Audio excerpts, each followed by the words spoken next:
to apply yourself and to analyze things as you go, as to what, because it's a lot of stuff that they would teach us, and in the Air Force, you're constantly in classrooms studying about something, either studying about some aircraft, which I was in air crash rescue. I would have to know what type aircraft that was coming in that we were going to have to set up on. Of course, with a crash truck, you have certain locations that you could set up on, depending on the type aircraft that you were setting up on. Because some of them back during that time, they had this. Well, we had the Scorpion, F-89 Scorpion, the one that would shoot the rockets. And of course, you couldn't set a crash truck right up in front of a rocket, and knowing the man in there was, was kind of not all together, because he had a crash landing, he was moving around in the cockpit, or if he was out, pretty soon he might come to and start moving around, and all he had to do was raise a level and shoot. He'd shoot rockets and destroy a town if you didn't hurry up and get in there to him. And that's what we were up against every time that we faced an aircraft. You'd sit up to the side on some of those aircrafts, and of course some of you could sit right up into the front of it, right up to the rear of it. But you had to be familiarize yourself with what type of aircraft that you were going to sit on. Of course, they would tell you that from when they had the opportunity to radio communication was well enough, and not well enough other people jabbling the way that you couldn't quite get to the people that you needed to be listening to. But the tower would always tell you what type of aircrafts were coming in and how far out they were and what runway that they were coming in on, so we'd know which runway to line up on before we took off with our crash equipment.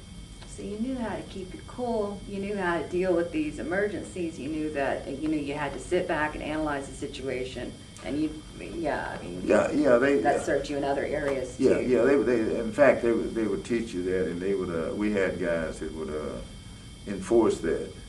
If you were a nervous type person, it's a lot of things that you wouldn't be able to do. They'd tell you, well, you're in the wrong career field.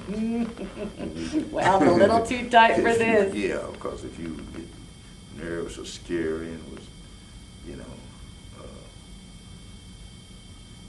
well, of course now you were supposed to fear for your own life now, but still you were supposed to fear more for the life of someone else, because they were the ones that you were sent there to protect. So that came first, but we were taught and trained the proper way to do that, to whether we would be doing it safe for our own safety as well as the other person. And that was, you got to be in a rush when you're going to get a man from out of the cockpit of an aircraft.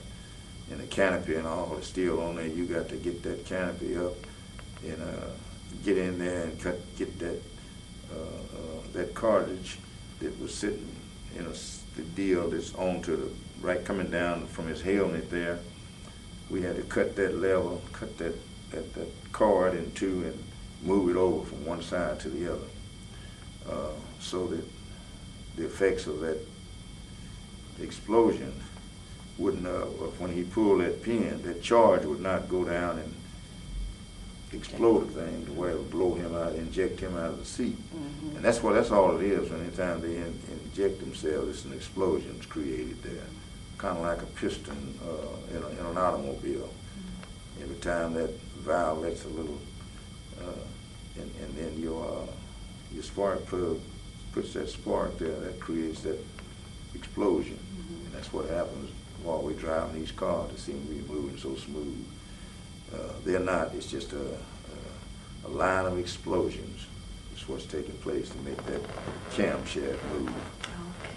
It may not move at a small distance, but that explosion makes it move to that distance. Well, speaking of dangerous, can we talk a little bit about the factory? we know that the soil's contaminated. We understand that a lot of people's health had been endangered over the years. What was your perception of the factor? Did you know early on that it was going to be a danger to the community? Was there any indicator? Dangerous in the Norris community? Mm-hmm. No. I tell you, I felt that every morning when you wake up, there would be a film of dust-like stuff on the automobiles, on anything around you when you first get up there. And it was falling from out of the air from this pipe that they had moving up there. Now, I had no way of knowing how much contamination was coming out of that pipe because they were supposed to be burning off the danger. You know, that's how they do away with certain elements that's dangerous to a man. They burn it away in most cases, but it's a whole lot of times that the fire is not intense to the point where it burns it away, and the residue still comes down along with the smoke. And that's what happened in the Norris community and in other communities over town here that I think well, I accused them of it anyway, and I believe they did, that EPA kind of, because they pulled back their lines. See, I worked over there for Mr. Moore to sign the people up in order to make, for them to get the benefits of that, of what VP and G. Those are the people that the class action suit was against. And of course, different lawyers and different companies came into commerce, and a lot of them was working mostly for themselves, like Wendell and Turley, the company there. See, old man Turley, he came out of retirement when he heard about that class action suit, so he got in on it. Well, now some of the people that got him to represent them, they made, oh shoot, like $12,000 and $14,000. Some of them made $20,000, and there was some that didn't make anything, that owed him. In other words, the ones that told the biggest lie over there to them and had some sort of somebody to back it up over here for them in some kind of a meaningful way, because they didn't, well, Turley, they didn't try to check too close, because shoot, they wanted as much money as they could get, because they were getting like 40% of what his client would make, plus his cost. Well, now his cost was an unknown figure. You didn't know that, but shoot, and that's why some of them wind up making big money, and some of them wind up not getting anything, and some of them winded up owing him, because he wouldn't worry about that all the money he was making, 40% off each client, you know. And but shoot, well, I like the I went with the guy out of, a lawyer Hill out of Dallas is the one that I went with. That's the one that Mr. Moore was representing.